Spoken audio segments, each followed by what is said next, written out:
12 നക്ഷത്രമുടിയുള്ളോരമ്മേ, പാതാരബിംബത്തിൽ ചന്ദ്രൻ. 12 നക്ഷത്രമുടിയുള്ളോരമ്മേ, പാതാരബിംബത്തിൽ ചന്ദ്രൻ. ദൈവത്തിന്റെ വലിയ തിരുനാമത്തിന് നിത്യ മഹത്വം ഉണ്ടായിരിക്കട്ടെ.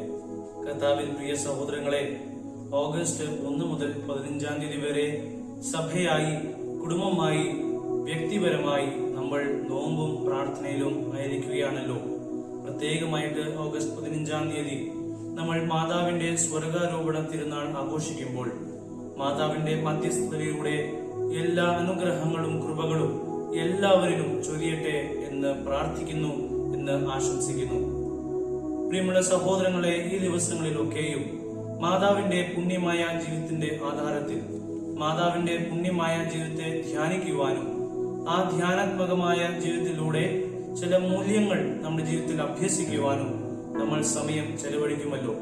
മാതാവിനെ പോലെ ഇതാ നിന്റെ കർത്താവിന്റെ ദാസി, നിന്റെ വചനം എന്നിൽ ഭവിക്കട്ടെ എന്ന് പ്രാർത്ഥിക്കുവാനും പ്രവൃത്തിയിലൂടെ, വാക്കിലൂടെയും ചിന്തയിലൂടെയും അത് അനുവർത്തിക്കുവാനും മാതാവിന്റെ മാധ്യസ്ഥം നമുക്ക് കോട്ടയായി മാറട്ടെ. ഈ ദിവസങ്ങളിലൊക്കെയും മാതാവിനെ കുറിച്ച് ചിന്തിക്കുമ്പോൾ എനിക്ക് നിങ്ങളോടൊപ്പം പങ്കുവയ്ക്കുവാൻ ആഗ്രഹമുള്ളത് ബൈബിളിൽ മാതാവ് എങ്ങനെ എന്നാണ്. ബൈബിൾ പണ്ഡിതന്മാർ ബൈബിളിനെ കുറിച്ച് പഠിപ്പിക്കുമ്പോൾ പ്രത്യേകമായ ഒരു തിയോളജി, പ്രത്യേകമായ ഒരു ദൈവശാസ്ത്രം നമുക്ക് ചൂണ്ടിക്കാണിക്കാറുണ്ട്. അതിന്റെ പേര് ഇൻക്ലൂഷൻ എന്നാണ്. ഒരു അധ്യായത്തിന്റെ തുടക്കവും അതിന്റെ അന്ത്യവും ഒരേ ആശയമാണ് കാണിക്കുന്നെങ്കിൽ അതിന്റെ അർത്ഥം ആ അധ്യായം മുഴുവനും അതിന്റെ പ്രധാനപ്പെട്ട പ്രമേയം അതിന്റെ ആദ്യത്തിലും അവസാനത്തിലും കാണുന്ന അതേ ആശയമാണ്.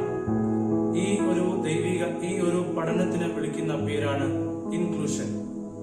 അങ്ങനെയെങ്കിൽ നമുക്ക് ബൈബിൾ ഉടനീളം വായിക്കുമ്പോൾ മാതാവിനെ കുറിച്ചുള്ള ചിന്തകൾ, മാതാവിനെ കുറിച്ചുള്ള കാര്യങ്ങൾ, മാതാവിനെ കുറിച്ചുള്ള ധ്യാനാത്മകമായ ചിന്തകൾ നമുക്ക് കാണുവാൻ സാധിക്കും.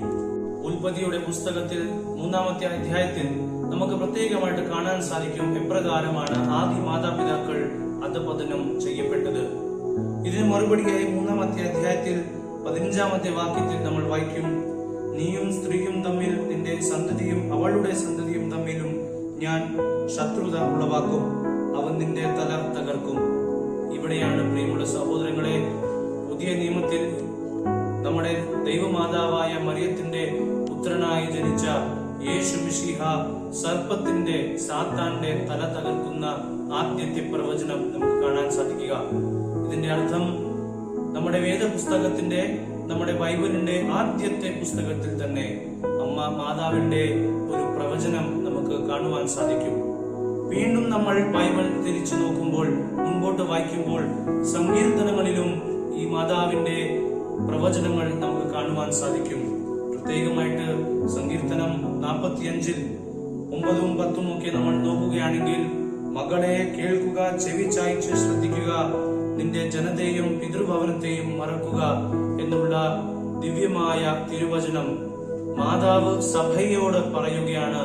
നീ നിന്റെ പിതൃഭവനം മറന്ന് നിന്റെ വധുവിനെ സ്വീകരിക്കുക, യേശു ക്രിസ്തുവിനെ സ്വീകരിക്കുക എന്ന്. പ്രിയമുള്ള സഹോദരങ്ങളെ, ഉൽപ്പത്തിക്ക് ശേഷം സങ്കീർത്തനങ്ങളിലും നമുക്ക് അമ്മ മാതാവിന്റെ ചില ചിന്തകൾ കാണുവാൻ സാധിക്കും. വേദപണ്ഡിതന്മാർ ഇതിനെക്കുറിച്ച് വിശകലനം ചെയ്യുമ്പോൾ ഇപ്രകാരമാണ് പറഞ്ഞു വെക്കുക. ഈ സങ്കീർത്തനം പ്രത്യേകമായിട്ട് കല്യാണത്തിലാണ്, യഹൂദന്മാരുടെ കല്യാണത്തിലാണ് ഇത് വായിക്കപ്പെടുന്നത്. അവിടെ വെച്ച് ഒരു അമ്മ തന്റെ പുത്രിയോട് പറയുകയാണ്, ഇനി നീ നിന്റെ പിതൃഭവനത്തെ മറക്കണം, ഇനി നീ നിനക്ക് നൽകിയിരിക്കുന്ന പുരുഷനെ മാത്രമേ ചിന്തിക്കാവൂ. അങ്ങനെ നമ്മൾ നമ്മുടെ ജീവിതത്തിൽ ഇതിനെ സ്വാംശീകരിക്കുമ്പോൾ നമുക്ക് ഇങ്ങനെ ചിന്തിക്കാം.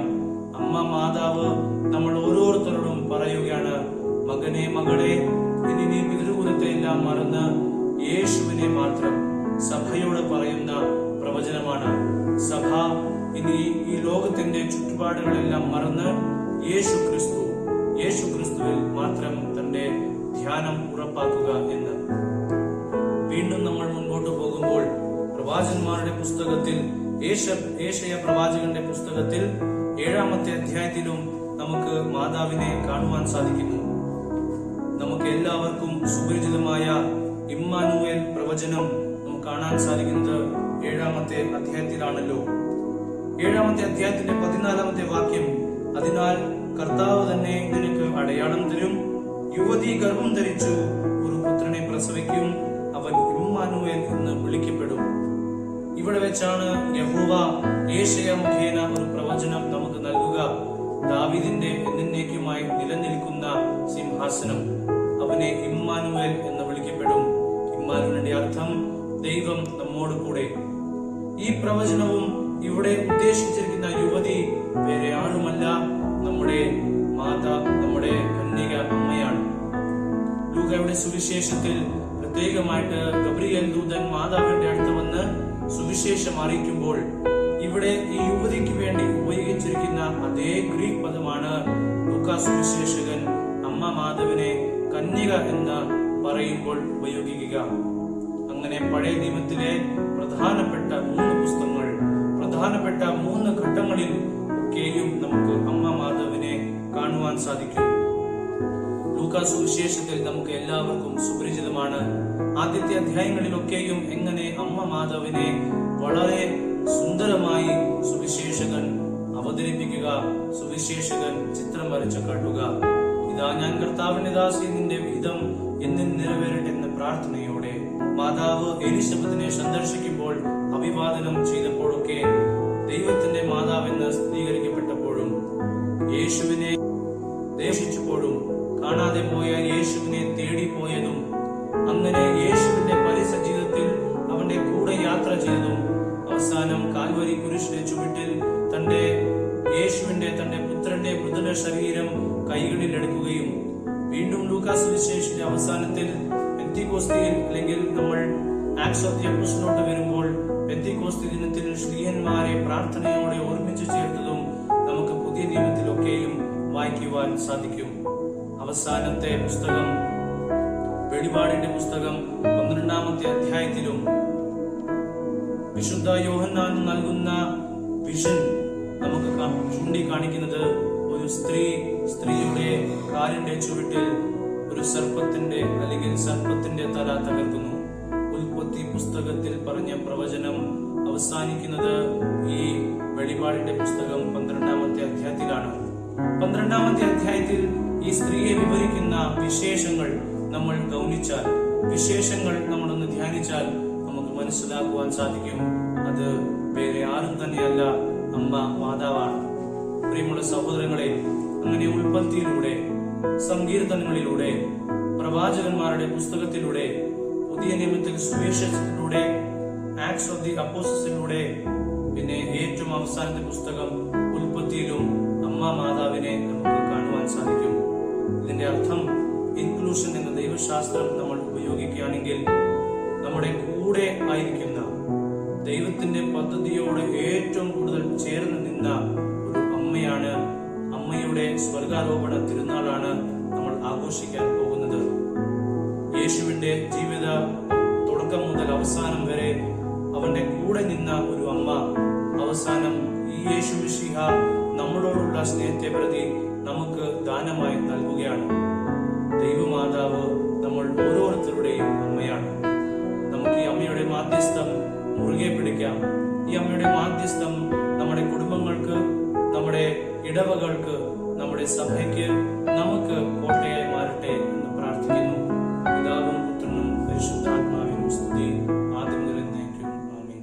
സൂര്യവസ്ത്രം നീ അണിഞ്ഞിരിക്കുന്നു, സൂര്യനെക്കാളും നീ തേജസ്വിനി. സൂര്യവസ്ത്രം നീ അണിഞ്ഞിരിക്കുന്നു,